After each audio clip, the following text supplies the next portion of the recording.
Hello friends, welcome to our channel on YouTube. Welcome to moneybuzzindia.com. Please subscribe to the channel, like and share with your friend if you are liking our content.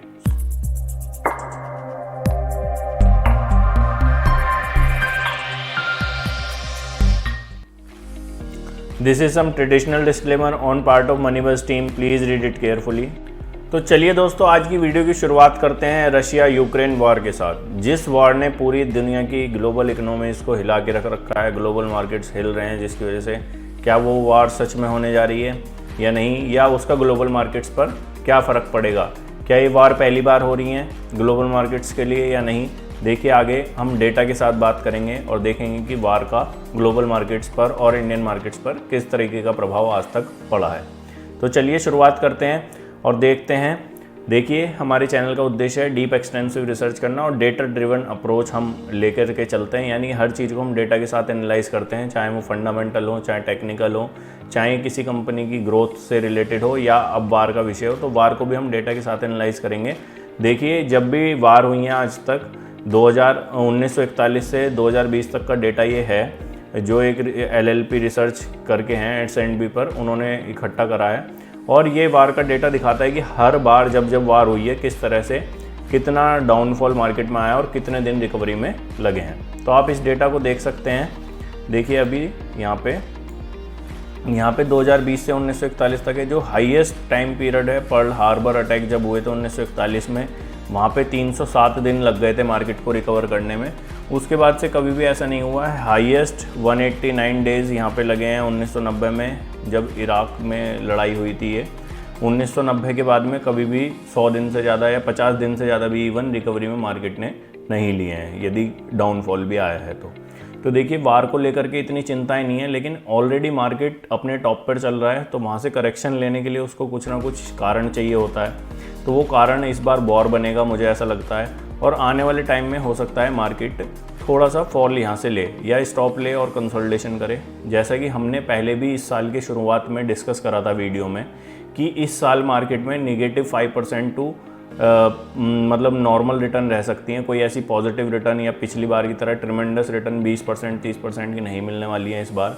तो ये साल consolidation का साल रहेगा, जैसा कि हमें लगता है, और यही हो रहा है मार्केट में। मार्केट नीचे जाता है, फिर ऊपर आता है, और ऊपर जाता है, फिर नीचे आता है। तो मार्केट कहीं ना कहीं कंसोलिडेट हो रहा है आने वाली तेज़ी को पहचानने के लिए।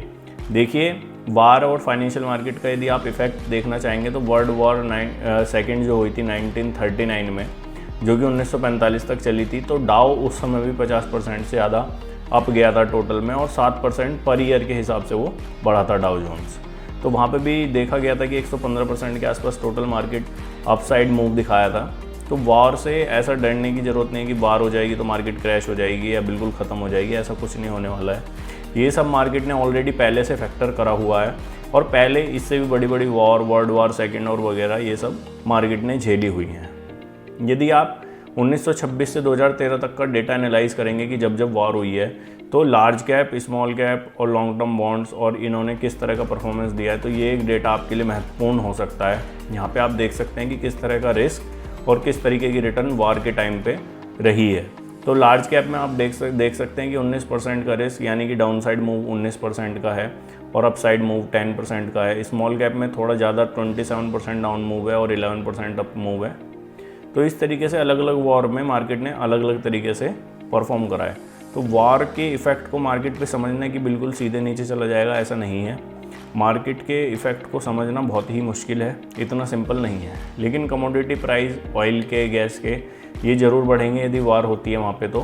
तो इनसे आने वाले समय में आपको कहाँ पे बेनिफिट मिल सकता है वो आपको सोचना है, और अपने पोर्टफोलियो को इस तरह से मैनेज करना है कि यदि आपका ज़्यादा बड़ा पोर्टफोलियो तो वहाँ पे आप पुट वगैरह का फ़ायदा भी ले सकते हैं। तो देखिए, इंडिया के डायलॉग को भी आपको समझना होगा कि वहाँ पे इंडिया किस तरीके से रिएक्ट कर रहा है। इंडिया ने अभी जो डिप्लोमेटिक डायलॉग की यूज़ किया है वहाँ पे, तो यानी कि वो किसी का भी साथ नहीं दे रहा है और बिल्कुल अपने को बचा करके चल रहा है। तो इंडियन मार्केट्स को मुझे लगता है कि उतना इफेक्ट नहीं होगा आने वाले समय में, यदि ये वार होती भी है तो। देखिए, निफ्टी 50 का चार्ट है, ये मंथली का चार्ट हम देख रहे हैं। देखिए, ये सभी इवेंट जो हमने फर्स्ट स्लाइड में डिस्कस करे थे 9/11 से लेकर के यहाँ पे जो डिस्कस करे थे हमने, ये 9/11 से लेकर के सभी हमने इसमें मार्क करे हैं ऊपर तक, और देखा है कि कहाँ कहाँ मार्केट ने किस तरह से रिएक्ट करा है। तो देखिए 9/11 के आसपास जब अटैक हुए थे वहाँ पे 9/11 में, तो ये बॉटम में मार्केट चल रही थी ऑलरेडी 2000 के क्रैश के बाद में, और ये फिर यहाँ से अपसाइड मूव ले लिया था मार्केट ने। यानी कि अटैक की वजह से कोई भी बॉटम मार्केट ने नहीं लगाया था नया, और अपसाइड मूव के लिए तैयार हो गई थी मार्केट, वहाँ से कंसोलिडेट करके और फिर एक अपसाइड मूव आया। फिर वहाँ से अपसाइड मूव आने के बाद में 2004 में एक और वार हुई, और वहाँ पे थोड़ा सा डाउन साइड मूव 1800 से 1400 तक का मार्केट ने दिखाया था। वो ऑलरेडी क्योंकि अप मूव आया हुआ था, मुझे ऐसा लगता है कि उसकी वजह से वहाँ पे डाउन मूव आया। ये वार का कोई इफेक्ट नहीं था, क्योंकि हमने आगे का भी डेटा एनालाइज करा है उसके आगे के सालों का।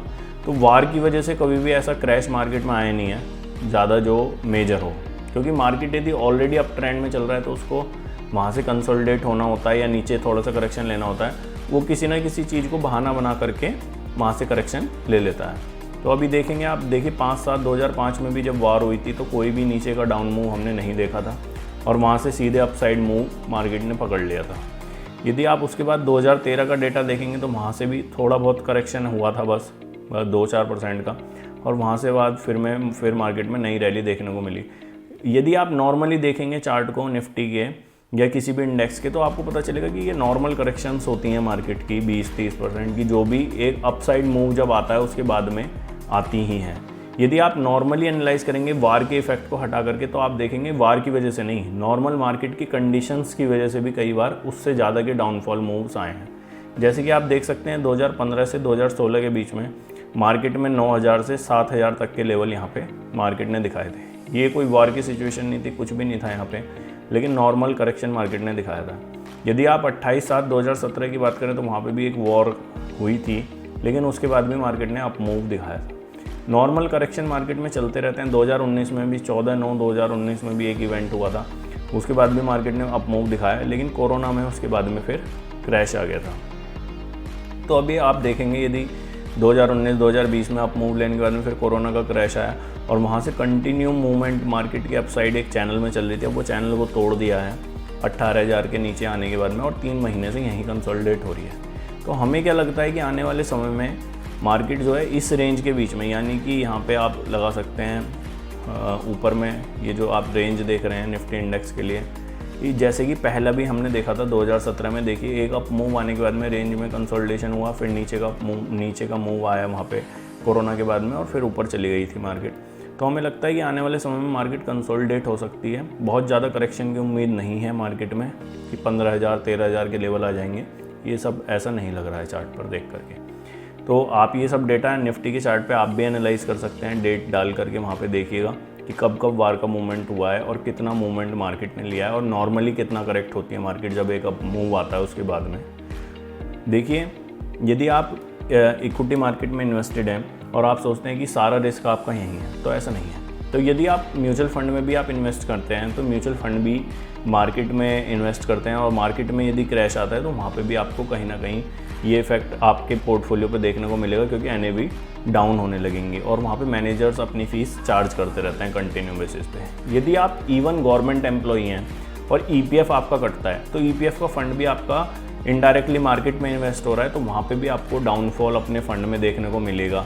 यदि आप सेंट्रल गवर्नमेंट के एम्प्लॉई हैं और एनपीएस आपका कटता है, तो एनपीएस में भी आपको देखने को मिलेगा कि एनपीएस की जो एनएवी है वो भी मार्केट ड्रिवन है। तो कहीं भी आप इन्वेस्ट कीजिए, आज इनडायरेक्टली आप मार्केट से लिंक हैं, चाहे आप एलआईसी लें वो भी पैसा मार्केट में जा रहा है, चाहे आप कोई भी इंश्योरेंस लें, कहीं भी आप इन्वेस्टमेंट करें, तो हर तरीके से आप मार्केट से लिंक हैं। तो मार्केट में यदि वॉर होती है या कोई ऐसी सिचुएशन आती है, तो कोई भी इंसान इससे अछूता नहीं रहेगा, मुझे ऐसा लगता है, और हर किसी को वो इफ़ेक्ट करेगी ही।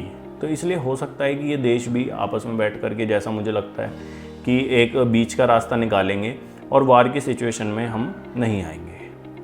चलिए देखते हैं आगे। लेकिन उसके बाद भी यदि आपको डर लग रहा है मार्केट में, या आपने पैसे ज़्यादा लगा रखे हैं लिमिट से ज़्यादा, तो आप उस सिचुएशन में क्या कर सकते हैं।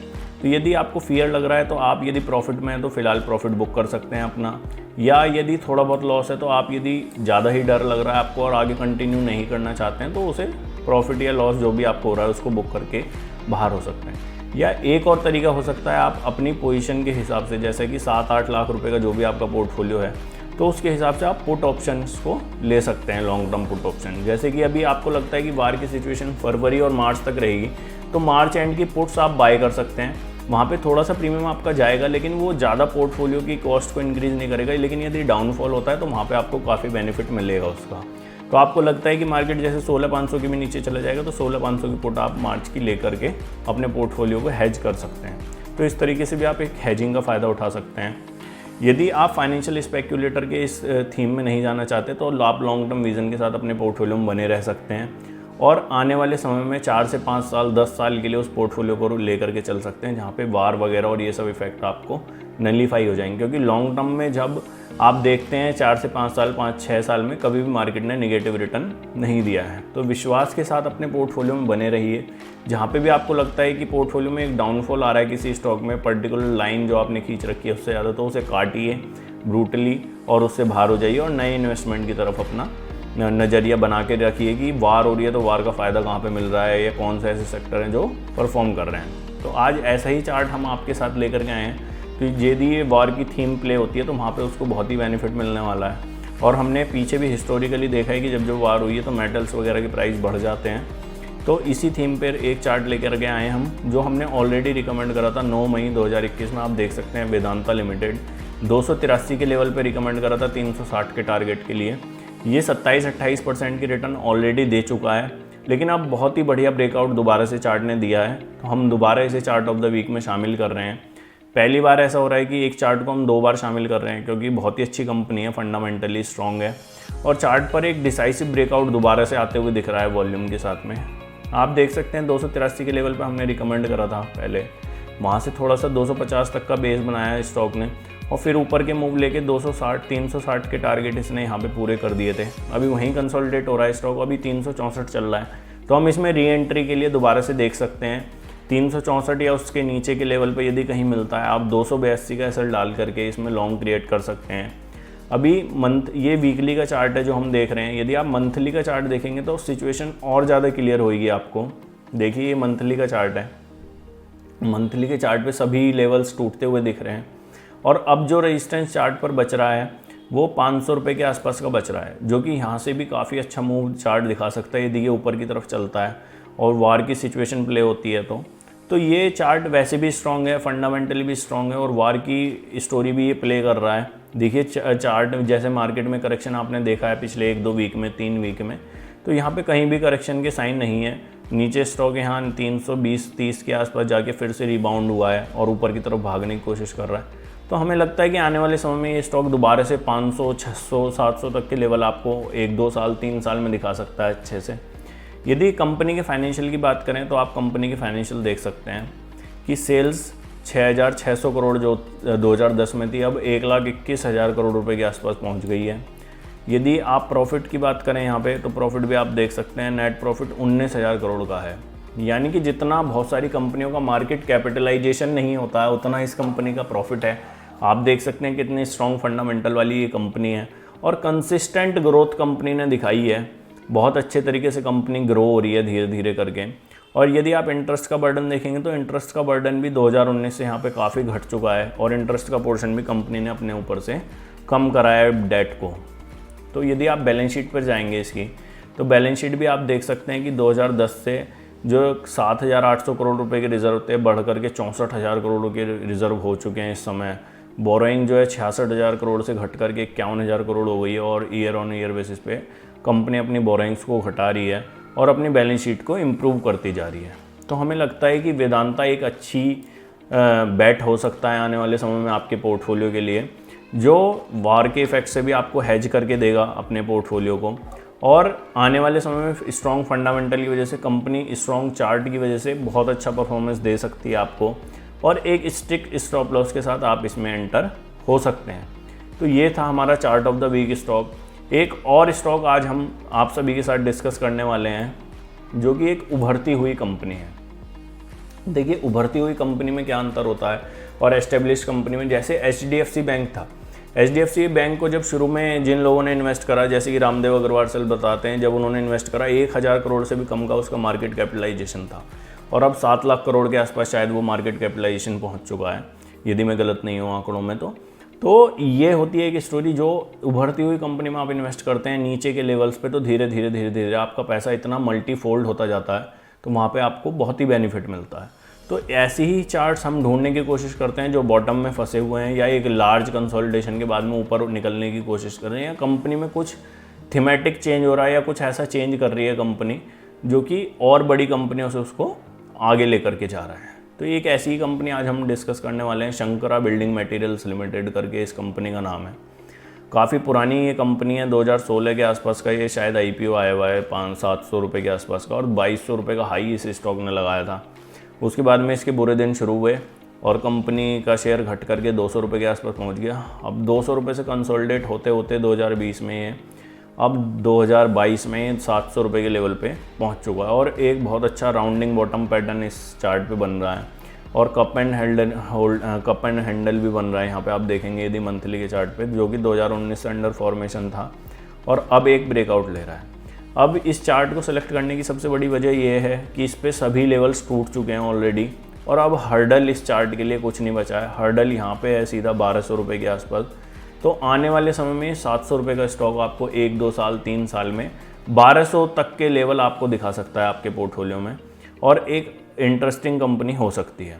तो देखिए आगे देखते हैं शंकरा बिल्डिंग ऑन काम क्या करती है। शंकरा बिल्डिंग प्रोडक्ट्स के नाम से इनकी वेबसाइट है, आप वहाँ पे भी जा करके देख सकते हैं।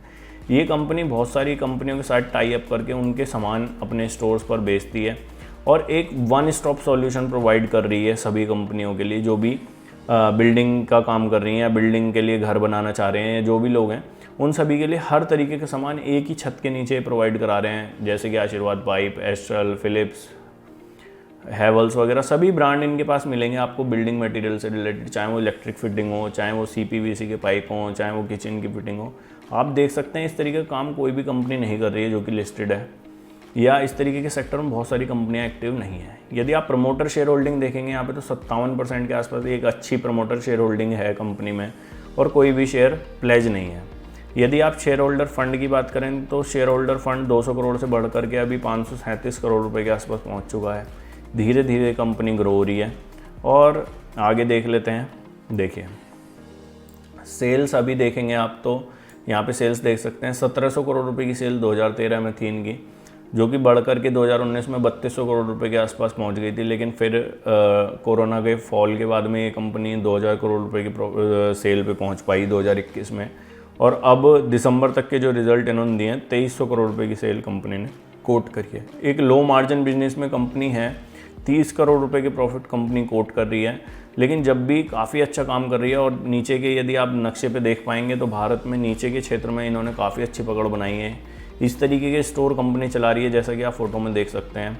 ये कंपनी वही काम कर रही है जो कभी एशियन पेंट और पीडीलाइट ने करा था, यानी कि छोटे जो लोग हैं जो इनके लिए काम करते हैं, कंपनी के लिए बिजनेस ला के देते हैं, कारपेंटर, बढ़ई, बिल्डिंग बनाने वाले, उन सब की मीटिंग करती है, उनको इंसेंटिव देती है और उनको बताती है कि किस तरह से आप कंपनी के प्रोडक्ट्स के साथ जुड़ करके अपना भी फ़ायदा कर सकते हैं और एक अच्छी क्वालिटी का सामान आप बिल्डिंग का वहीं हमारे स्टोर से ले सकते हैं।